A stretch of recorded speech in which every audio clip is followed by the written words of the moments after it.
Hello and welcome. We're so glad that you're joining our live conversation and fireside chat today as we observe Native Women's Equal Pay Day and get into discussing the overall concept behind today, why we observe it, what equal pay would mean for Native women, particularly during this time of the pandemic, and also what is at stake for Native women in this election. Today we observe Native Women's Equal Pay Day, the day in the year that Native women must work to match what a white, non-Hispanic man made in just the previous year alone. Native women earn approximately 60 cents on the dollar to that of white non-Hispanic men. And with our country in such an unprecedented time right now, it is crucial that we are building strong pathways for women that will improve their economic security, and closing the gender wage gap and making sure that women are achieving equal pay will do just that. I'm Shannon Williams, the director of the Equal Pay Today campaign, a project of equal rights advocates. And the campaign is an innovative collaboration of national and state-based legal advocacy, worker justice, and social justice organizations that fight to close the gender wage gap through policy, litigation, and education outreach strategies. In addition to our wonderful panelists, who you'll meet very shortly, I'm also joined in the moderation seat by the fantastic Angie G. Marie. Angie? Thanks, Shannon. I'm so glad to be here with you today, and thank you for inviting me to participate in this incredible and important event. And I'm excited to hear from all of our panelists. So we don't have a ton of time and want to get right into it. So we'll jump right in. But again, I'm Angie G. Marie. I'm the Director of Public Engagement at Time's Up. I'm joining you from Los Angeles, the ancestral land of the Tonga people. And I'm again excited to have this conversation. So just want to dive right in to introduce our panel members. First, we have Senator Red Dawn Foster, who is Oglala, Lakota, and Navajo. She's a member of the South Dakota Senate from the 27th District and also co-founder of Return to Heart Foundation. Next, we have Cecily Engelhardt, who is, we did this earlier and I messed it up already. In Naptawan and Oglala, and with Hope Nation LLC. Jamie Glochet, who is Navajo, White Mountain Apache, and Kiowa, co-founder of Native Women Lead, and Savannah Romero, who is Eastern Shoshone and manager of partnerships and programs for Illuminative. Thank you all for being here. Yes, thank you all for joining today, and I'm excited to hear from you all, and I know everybody is as well, so let's just hop right in. Jamie, I'll direct the first question to you. We mentioned this a little bit at the top of the segment, but what exactly is Native Women's Equal Pay Day? Why do we have a separate day dedicated for Native women? And why is it so important to acknowledge Native women specifically, especially in our current climate? Thank you so much. So today is the day Native and Indigenous women catch up to their white male counterparts in achieving pay. Because of the racial and gender gap that exists, it takes us nearly 22 months to make what a white male counterpart makes in 12 months. We have a separate day dedicated to Native women because pay gaps vary for every demographic. It's important to center and amplify everyone's lived experiences and histories as they are diverse and complex. It's also important to acknowledge Native women specifically because of the state of the world and really this country is in. I feel needs the Indigenous knowledge and wisdom to restore balance. It's also important because representation matters. This past year, we finally, 2 years ago, saw 2 Native women finally go to Congress, and invisibility and erasure is a real problem that exists that affects our ability to be seen, heard, and supported. While we represent less than 1% of the US population and less than 5% of the world population, we are actually stewards of 80% of the world's biodiversity. Another thing that's really important to know is that Native women are the backbones of community. We are the matriarchs of our nations and the primary economic stabilizers, being 2/3 of the primary breadwinners in our families and our communities. So we are driving economic mobility. And last, we are also experiencing violence at epidemic proportions. According to the DOJ, nearly 1 in 3 of us could experience violence in our lifetime. And this significantly threatens the well-being of our communities and our nations. And we also hold a unique status with the federal government. We have a government-to-government relationship that has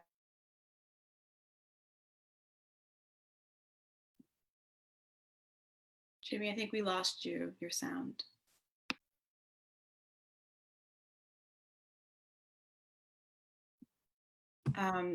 Well, we get your sound back, and I feel like we were digging into a really important piece. Getting right into the group. I know.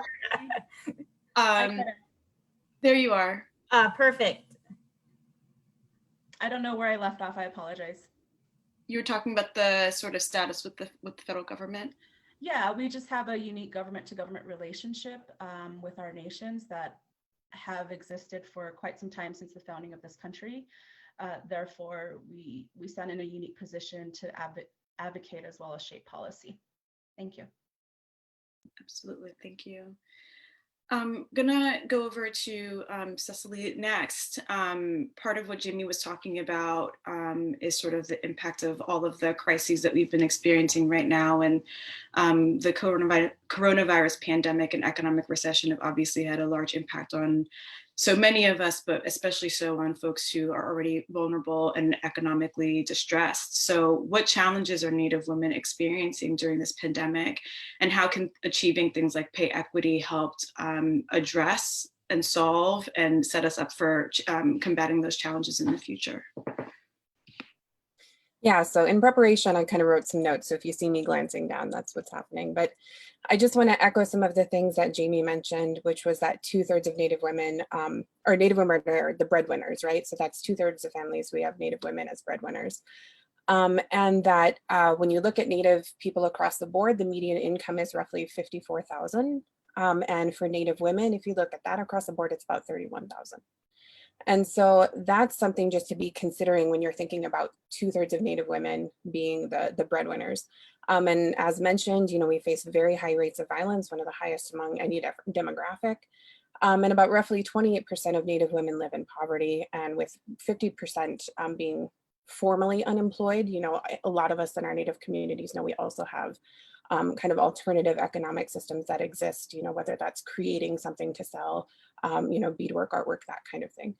So this is all information that's pre-pandemic, right? And so when we start looking at post-pandemic and kind of the impact of that, in our rural Native communities, we're often very, very isolated. And so that means really limited access to critical resources such as food, such as water. And that also then translates into limited access to things like technology, which we all know in this pandemic has been a critical way for people to be and stay in the workforce.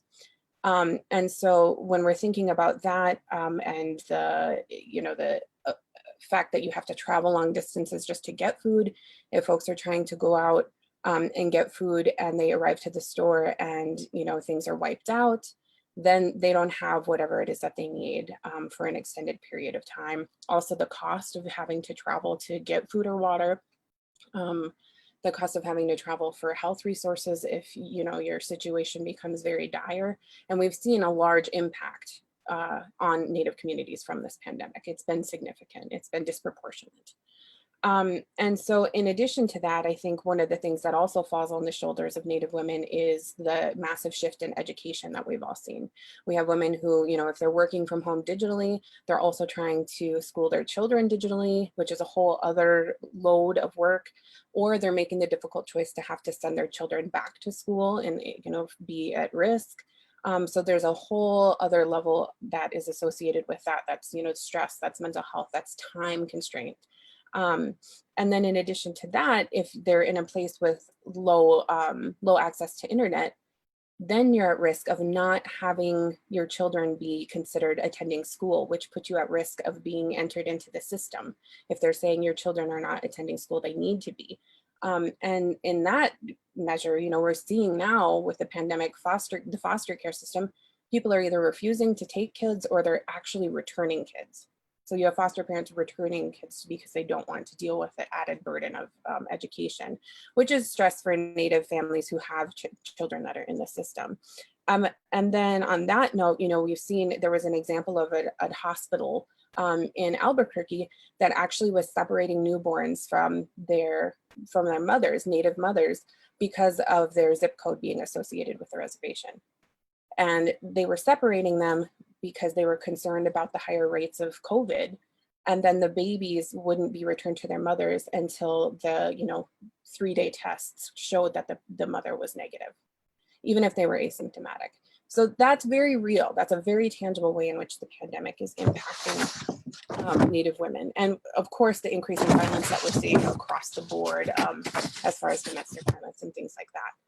But when we're thinking about equal pay being able to rectify so many of these things, when you're thinking about being able to increase the pay of 2/3 of breadwinners and Native families, when you're thinking about travel expenses to be able to reach the resources that you need, when you're thinking about affordability of internet or being able to travel to access internet, you know, it's the difference between being able to have secure childcare for your children in the middle of a pandemic and having to choose, do I quit my job and stay home with my child so that they can have the education that they're required to have? There's a lot of decisions there that families are having to make, you know, someone having to leave a job or someone having to figure out how are we going to make it meet? And of course, there's been a lot of response from Native communities in trying to create safety nets and networks. But overall, being able to just have those critical resources, access to healthcare, childcare, well-being, self-care in this time is really critical. And I'm going to stop there, even though there's a lot more I could say. Thank you. Thank you for that. I think in so much of what you said, these are challenges that I think so many women and so many families are facing. However, the structural inequalities that Native communities face exacerbate the impact of those issues. So thank you for painting that picture for all of us. Absolutely. And Cecily, we might need a part 2 so that you can get through the rest of your notes or extend this a little longer. But Savannah, I'm going to ask you the next question. Cecily mentioned that 2/3 of Native women are the breadwinners of their families, which really stuck out to me. That's huge when you think about what achieving equal pay could mean for their families as a whole and just as their communities and for their communities as a whole. Could you talk about if there are any measures that could make a difference in combating the pay disparities that are experienced by Native women? Yeah, I think, gender pay disparity needs to be addressed both at a policy level and at a cultural level, right? At a policy level, we need comprehensive equal pay reform. Policies that address gender pay inequity can look like compensated childcare, family leave, and other policy solutions that address the disproportionately assumed caregiving responsibilities of women in families and in the home. It also looks like policies around pay transparency, right? This means open and transparent discussions about how much employees make in the workplace. Oftentimes this information sharing is not allowed. And when it is, it's often discouraged or viewed as culturally taboo, right? However, the secrecy around one's wages or salary further perpetuates pay inequity. I don't know much about anybody else on this panel, but the only times where I have personally felt empowered and prepared to go into a salary negotiation conversation has been times when women have shared with me what they're making, right? In that organization or company, and not just women, right? Men too. Like we need to be talking about this and having these conversations, because if you don't know how much another person is making in that same role, you have nothing to anchor your salary ask, or like to know what your worth is in the workplace. But that also leads me to the cultural part. We have to confront the cultural biases that continue to harm women, particularly women of color, particularly Black and Indigenous women, the kind of biases that devalue their work and confine them to specific gender roles. We have to rethink the way that we define productivity, and the way that we value monetarily work, right? In terms of compensation, because women who have traditionally been relegated to work in the home that doesn't coincide with compensation. But really what pay inequity comes down to is our devaluing of women, and through that same vein, the dehumanization of women. And the previous speakers touched on it a little bit before, but we see the dehumanization of Native women played out in culture all the time, whether it's on TV and films, inability to pass the ILA test, straight down to the epidemic of missing and murdered Indigenous women, girls, and Two-Spirit people, not only in this country, but across Turtle Island. We've experienced over 500 years of dehumanization of Native women, and that needs to change. That's why I'm really invested and proud of the work that we do at Illuminative, because we center Native women and femmes. Our organization is led by Native women. Our mission is to build power for Native people by amplifying contemporary Native voices, stories, and issues. And we use culture change and narrative change strategies to center the most marginalized, right? Actually, in one of our most recent projects, the Indigenous Future Survey, which is the largest survey ever conducted of Native peoples, we saw overwhelming engagement from Native women. With over 6,400 respondents, we saw 75% of those coming from Native women. And this tells us that Native women are incredibly engaged, highly invested in the well-being and health of our communities. And as Jamie said earlier, we're driving economic mobility, right? So as a Native woman, the statistics don't surprise me, but in contemporary society, Native women are largely invisible, even more so than Native men, and this adds to their dehumanization. So culturally, we need to do the work to center Native women, to see them, us, as full, dynamic human beings in media, pop culture, education, policy, and across other sectors. And it's only by centering Native women that that we'll be able to even advance justice, equity, and self-determination for Native peoples. Thank you for that. And I really appreciate you mentioning the cultural aspect and really kind of uplifting and highlighting that, because it's sometimes left out of the conversation, but it's really important that we're confronting those cultural biases that, you know, really devalue work, because they do have a huge impact. Yeah, and I mean, to build on that, Senator Rendon Foster, I kind of want to remix the question that I think we had intended to pose of you, which of course is trying to understand a little bit more into what folks have been sharing about, you know, why Native women in particular have been so have been hit so hard amidst the economic and health disparities at this moment. But I'm also curious from you, you know, given what Savannah's mentioned or what everyone's mentioned about visibility, how does that come into play with the work that you do? And can you talk a little bit about the work that you've been doing as a member of the South Dakota Senate around addressing these kind of like structural issues that would advance pay equity?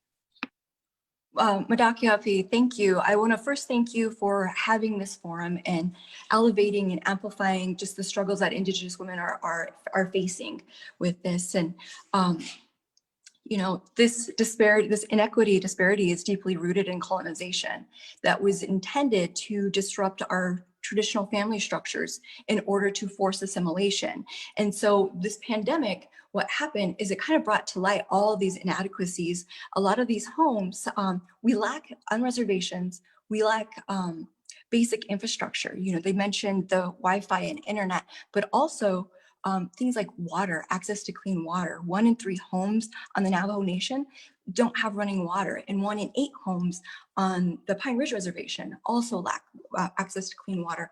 So that not only affects like the hygiene and not spreading this, the COVID, but also just your health and wellness, you know, just being able to drink, stay hydrated and have that effects.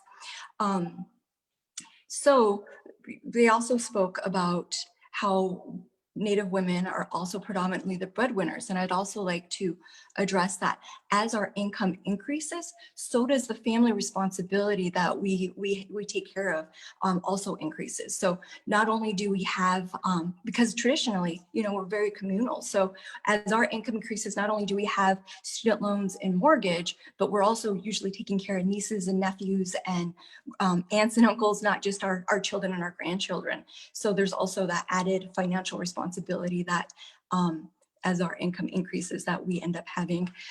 As senator, and I would also like to mention that my background is in economic development.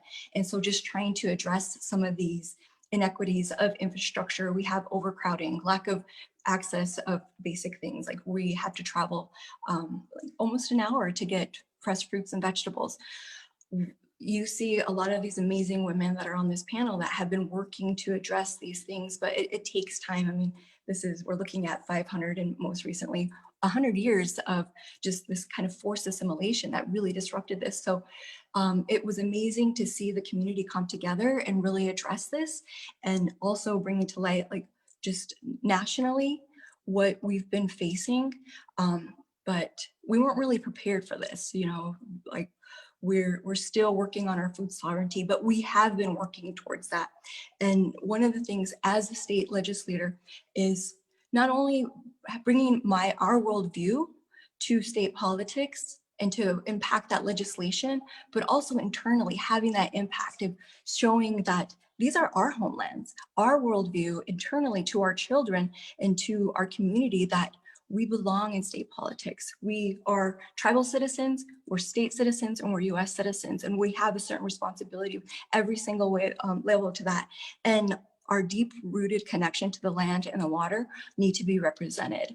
And so I think that one was elevating and amplifying our message in state politics and trying to affect, you know, sometimes we're greatly outnumbered, but sometimes just bringing the information home of what legislation is going to impact us with the mining, with the water, with the pipeline coming through, and then working with amazing organizations like NDA Collective, Illuminative. I mean, there's so many amazing people here that are, you know, coming together and trying to amplify this, both at the grassroots level internally, but also the policy and the media. And, you know, we all play a role in just protecting our sovereignty and what's most important to us.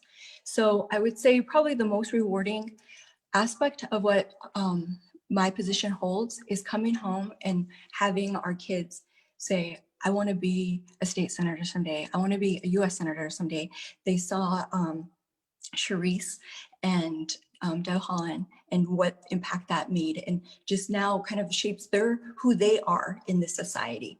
And that's amazing. We've met kids who are like, I'm going to be president someday. I'm going to make sure that our natural resources are protected. These are our homelands, and just amplifying that. And so there's this level of empowerment that's happened. So it's, you know, there's a lot of struggle and what's going on, but there's also a lot of opportunity. We're at a big turning point, and I see just people really coming together and amplifying that. So it's exciting and a very, you know, I guess just exciting time. Both positive and negative things are happening. That's amazing. And the more I'm hearing all of you ladies talk, the more I am realizing that we either need to add some extra time or we're going to need to do a part 2 one of these days. But this was just such great information that we were able to share, and that you were all able to share with everyone, especially as we observe and really amplify the message around Native Women's Equal Pay Day and why it's so important. I actually want to pose the last question to the entire panel. So many of us really witnessed firsthand this week, and we won't get into all the details, but as we approach what could possibly be, you know, one of the most important elections of our lifetime, what is exactly at stake for Native women? And we'll start with Senator Red Dawn Foster. Let's start with you. Yeah, as I said, it's a very critical turning point in just the nation and our history. It was mentioned that we have 80% of natural resources located on reservations. So as this is turning, there is that risk that Native nations are going to be forced into exploiting our own natural resources through economic factors. So, and that doesn't necessarily fall in line with our worldview. And that affects just like our sovereignty, our well-being, the land, the infrastructure, and our future generation. So like I said, in these critical times, there's a lot of these threats that are happening, but you see people rising, the nations rising, things that people are saying, you know, land back. We want our sovereignty. Voting is protecting our future. It is about protecting our homelands, and that involvement is increasing. So we're at a very crucial moment. What we lack in economics, we make up in numbers. We have a tremendous growth spurt that's happening. A majority of our population is under 18, and they're becoming aware, informed, and engaged. And it's amazing to see that. Thank you. Definitely strengthen numbers. Savannah, same question for you. Yeah, I mean, everything that the senator said, I think it's such an exciting time right now to just see how much information is being shared on social media. I think for me, in my personal experience, the only way that I had access to this kind of information was really my like privilege in being able to go to college, right, and study American Indian history.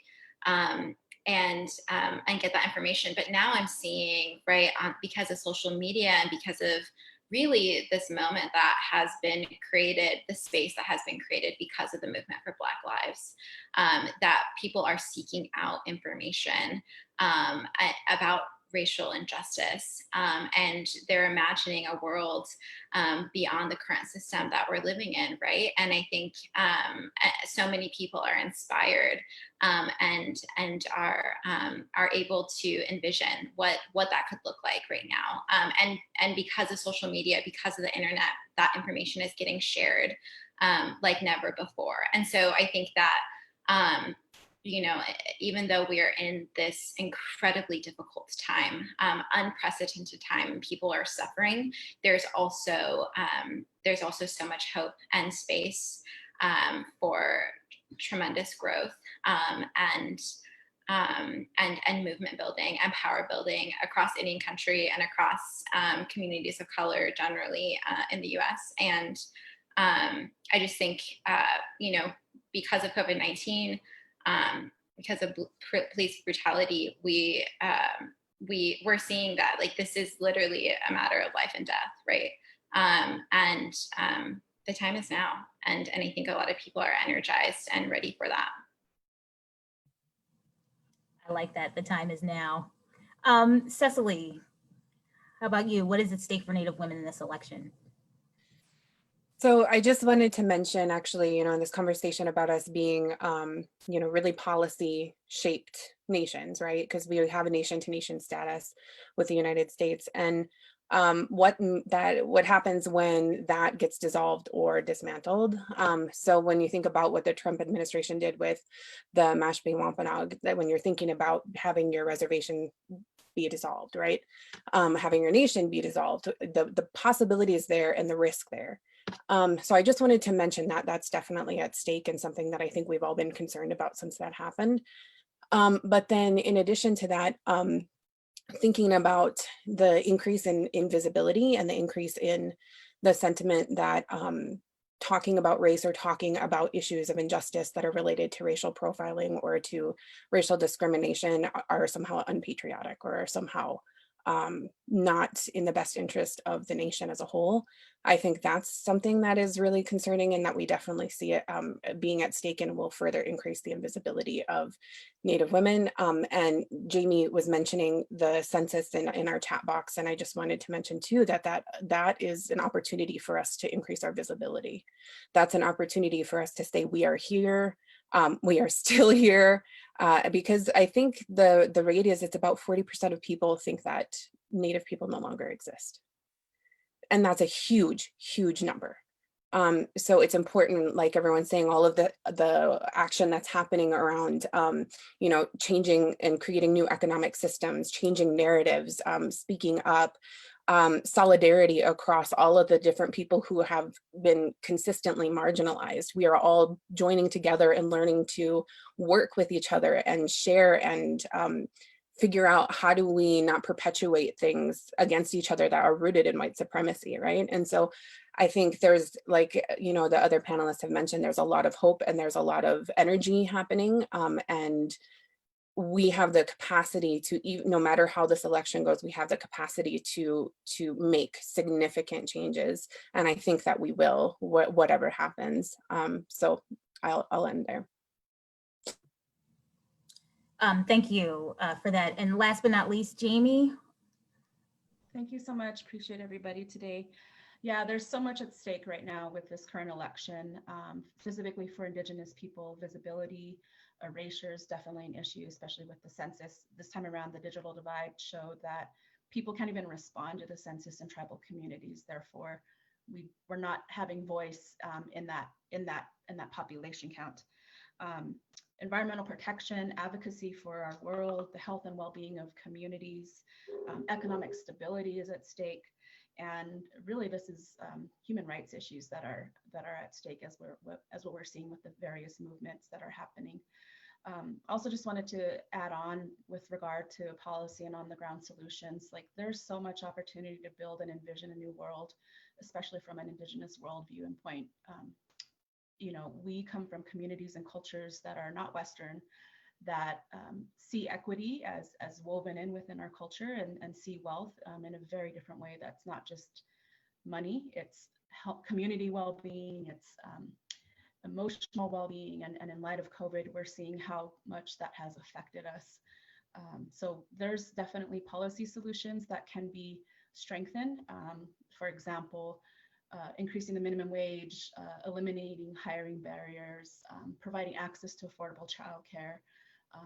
And one thing that I did want to mention before is that a lot of Indigenous people cannot actually build assets because on tribal lands, because we're sovereign nations, access to capital is a very real issue. So this all plays into the need to advocate for equal pay, plays into the greater need of what is happening is that the racial gender wealth gap is continuing to grow in light of COVID.